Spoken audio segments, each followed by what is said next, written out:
the FPL challenge is better than FPL. Now, you might be thinking, Bacon Boy, you're a cheeky scrub, right? And yes, I am, because even though you can completely choose whatever team you want with the best fixtures in Game Week 31 for the FPL challenge, right? I only got 59 points. And in my actual FPL team, I got 64. I didn't make a single transfer this week, and I still somehow outscored a team that I designed specifically for this game week, and forwards got double points. So I guess that is a big unlucky. But I'm still going by my word. FPL challenge is better than FPL. Now, why do I think that? Well, realistically, I'm just a bit of a geezer, really, and I am just whatever, innit? But I think the reason I think it is better, thinking that FPL has some big downsides, right? Because there's a one big deadline at the start of the week, you set your team up and that's it. You just chill, right? But in weeks like this, specifically the ones that we've just had, where, yeah, you've got good fixtures. Man City winning 4-1. Lovely. People captain Haaland, right? Haaland doesn't even get a single minute. Auto subs, FC, everybody, and yeah, he doesn't even play, so that's an unlucky. Arsenal vs Luton, one of the best fixtures the entire season. I'm going to captain Saka. Unlucky. Saka, not even in the squad, doesn't get a single minute. Pretty hard to get a minute if you're not in the squad. Well done, Bacon Boy. And then, yeah, you've got loads of other random benchings, and you've got games like Chelsea Man United that you're not really focusing on, right? So I think I got two separate points, right? FPL challenge better than FPL because if there's benchings and there's other things going on, it's fine. You just focus on the players that are actually playing and give you something to celebrate. So would I normally have Reece Nelson, Trossard, and I was going to say, and even Havertz in my team? I kind of do have Havertz in my team, so, you know. But would I ever have Reece Nelson and Trossard in my FPL team? Absolutely not. I would never. Now, even though they played Luton, they still get outscored by Parma and Garnacho. So that's another unlucky. But that brings me to my other point. So one, I think FPL Challenge is better than FPL because it allows you, if players are benched, if whatever else happens, if a game gets suspended and you had 5 players from that team, it doesn't matter. You could get them all out and bring in 5 other players from another team. Lovely stuff. So it allows you to like almost scratch the urge you have to fill in the void from the rest of your FPL team. Because in my FPL team this week, I rolled my transfer. I didn't make any hits. I didn't do anything, right? Just sat in my hands and chilled. And even though this week it worked out better than my FPL Challenge team, sometimes you're like, you know what? I kind of did want that player from against that team, you know? I just think they're going to score big. You know, a player like no one, because every single person who scored points in my FPL team, in my FPL Challenge team, I actually have in my FPL team, so nice one. But you never know, you could have had, you could have had an Isak, you could have had a Chris Wood. To be fair, the FPL Challenge is literally the Chris Wood Challenge. How many weeks can you go without putting him in just for him to then forget how to play football and not score? Because the last 2 weeks, he scored and has probably been in the team of the week, and then I haven't got him, and then there you are. So yeah, that's the first point. FPL Challenge better than FPL because it allows you to get in those players you wouldn't normally have. It allows you to scratch that urge and just have a little bit more fun, a little bit more of a challenge. And you know what? It is definitely more of a challenge than FPL actually is. Because look, I didn't do anything with my FPL team and it worked. Even though I only had a 2 million game week rank, I still had the hat-trick from Parma, I had the brace from Garnacho. I didn't even have Foden. I captained Connor Bradley, who got an own goal. Salah got 59 minutes and still outscored my captain. Unlucky! But in the FPL Challenge, look at the team that went and won it. It is a big boy. Wow. 146 points. That's literally, it's over double my team. So nice one. And funny enough, it is exactly what I said it would be like 2 weeks ago, where I said people are going to focus on the challenge so much it's going to end up hurting their team, and the team that wins isn't the team that's optimal for the challenge. So the challenge, forwards get double points. Oh no, I just realised The person who's won FPL Challenge has captained Chris Wood. Imagine this player, this person, gets flown to New York or whatever they get for the FPL Challenge, right?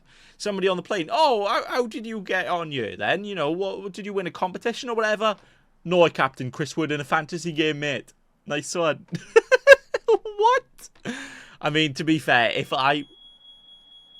my house is burning down. To be fair, if I captained Chris Wood and it made me win FPL Challenge, I would actually have the biggest Chris Wood myself. But this then also brings me to my final point of why experienced FPL managers end up going the other way and sometimes doing worse than casuals, okay? Because, and this goes back to my new strategy of actually playing FPL, because yes, we've got all these nice fixtures, Arsenal versus Luton. How many Arsenal attackers does he have? None. Well, he did have Saka, which might have auto-subbed for one of the other players, but I don't bloody know. So he didn't have any Arsenal attackers at home against Luton. Now, if your FPL team didn't have any Arsenal attackers, you would probably, like, you know, take a hit for it. Turns out you can win, you can have the most points that game week without the best players, right? Well, without the best fixture. And I think that's what FPL managers do. They overmanage their team, focusing so heavily on the fixtures, and then you lose out on these random hat-tricks. And maybe they're not so random, because yes, Man City against Villa isn't the easiest to fixture. I didn't put in my FPL challenge team, because I was like, you know what?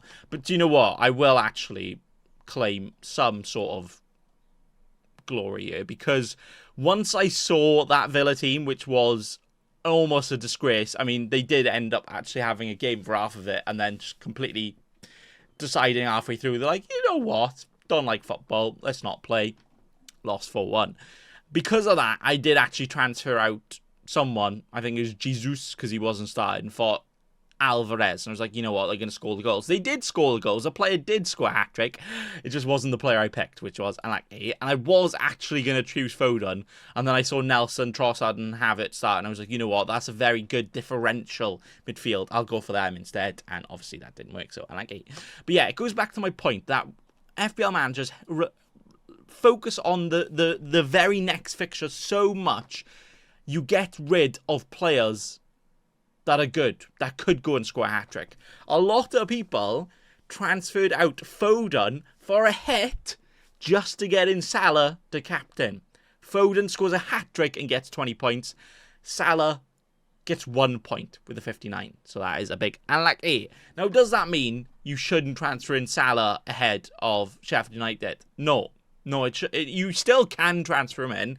But what FPL managers do all the time is they transfer out good players for another good player, when you should never do that. You should always have the players that can score all the points in your team, no matter what. So that is why I've gone for my new strategy, which, yeah, I had Palmer and Garnacho playing against each other. Guess what? They scored 5 goals between them. Lovely. Next week, I've got, you know, triple Liverpool and Garnacho all playing against each other. You know, some people might take hits to get them out. Maybe not now, because, you know, Garnacho scored all the points and, you know, Salah is still good. But we overmanage our team so much where if loads of those FPL managers didn't transfer out to Foden for a Salah just to captain him, they wouldn't have been down so many points, right?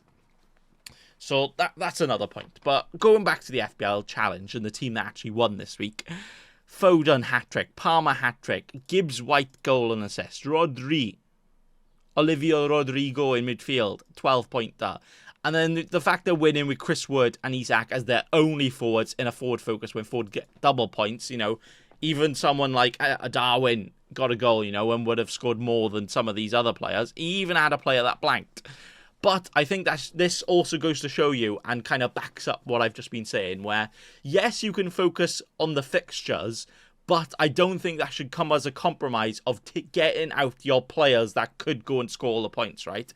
Yes, on paper, it might be, oh, you know, Foden to Salah and Captain Salah makes sense, right? But that's not how FPL works. That's not how football works.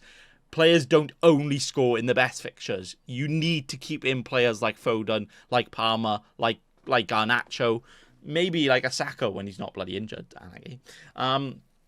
because on any given week, they can hold. So that is why my new strategy is essentially, I've got in all the players that could score the points. I've got a Salah, I've got a Garnacho, I've got a Palmer, I've got a Haaland, I've got a Darwin. Maybe a Havertz right now, because to be fair, he's been bloody doing good, isn't he?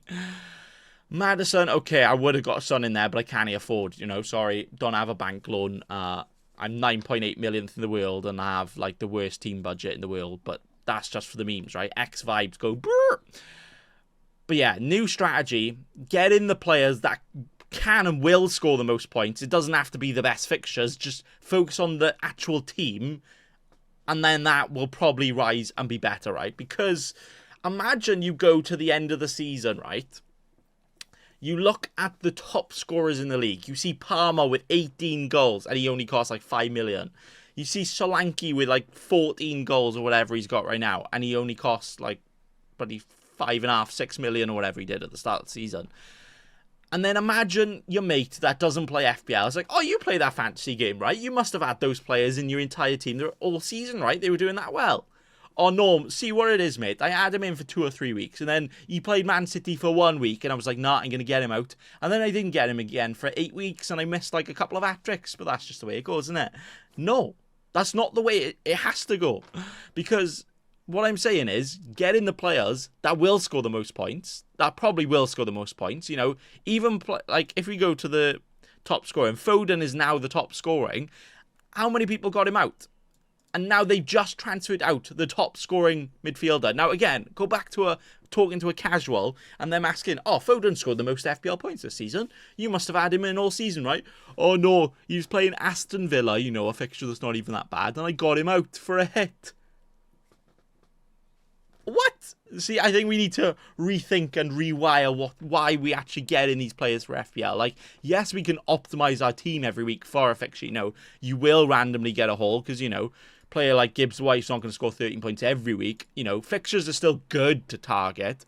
But I think FPL players mainly focus on the players they're getting in more than the players they're getting out. And the players they're getting out, if anything, is actually more important because, yeah, Salah could have gone and scored a hat-trick himself, and then it would have been even, right? But I think you need to just get in the best players you can and don't worry too much about fixtures. If you try and optimize just for fixtures, things like this can happen.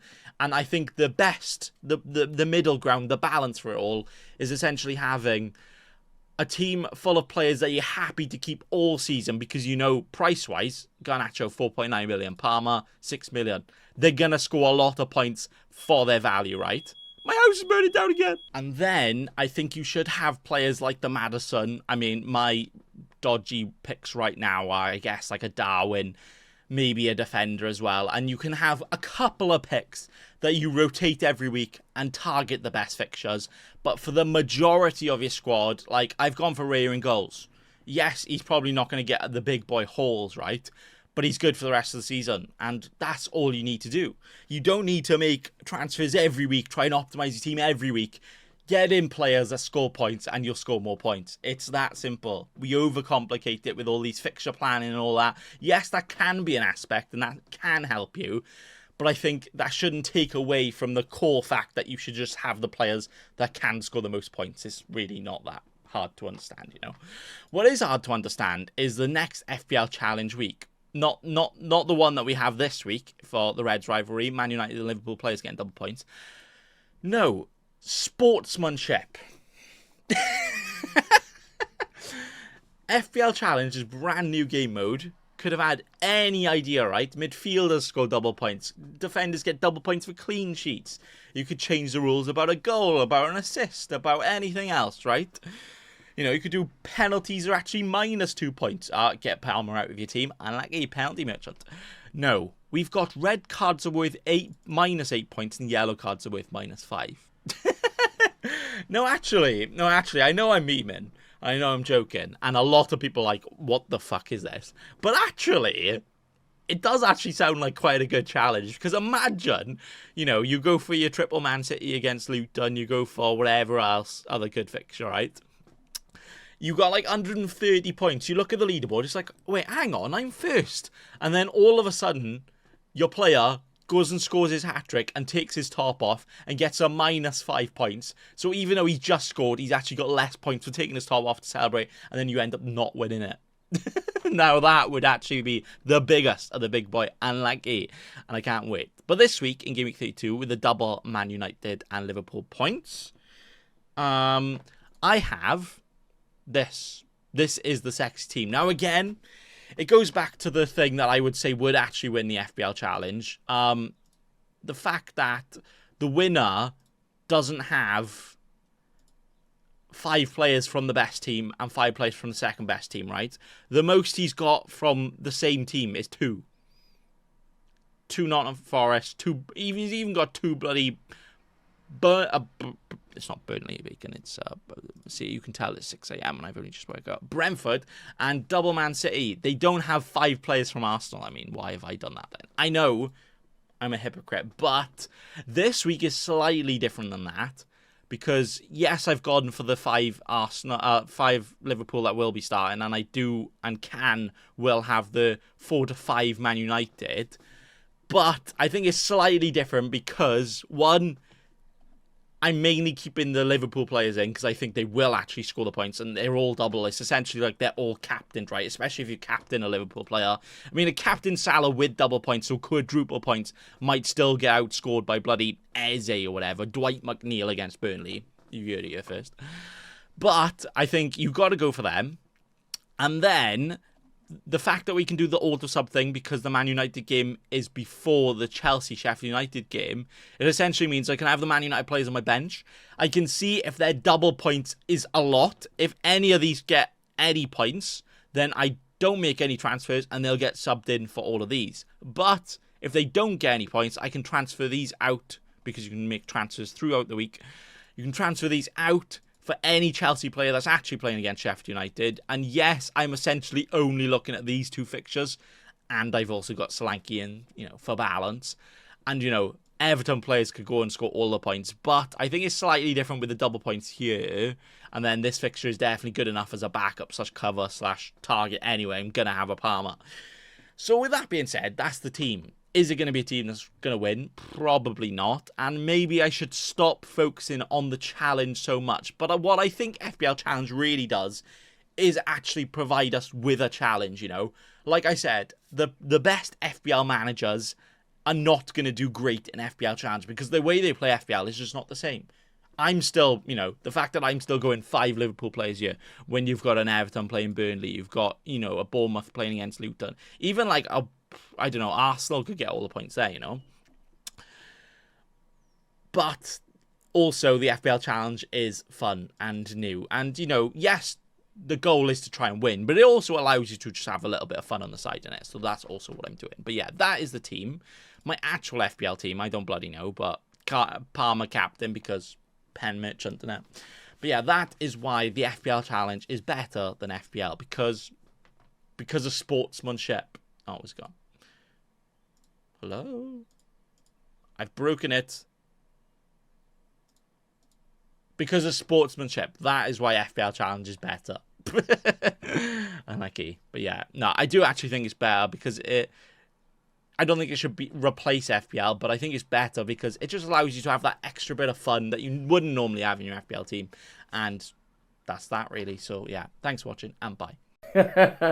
Don't be a cheeky scrub. Subscribe to Nathan Bacon right now.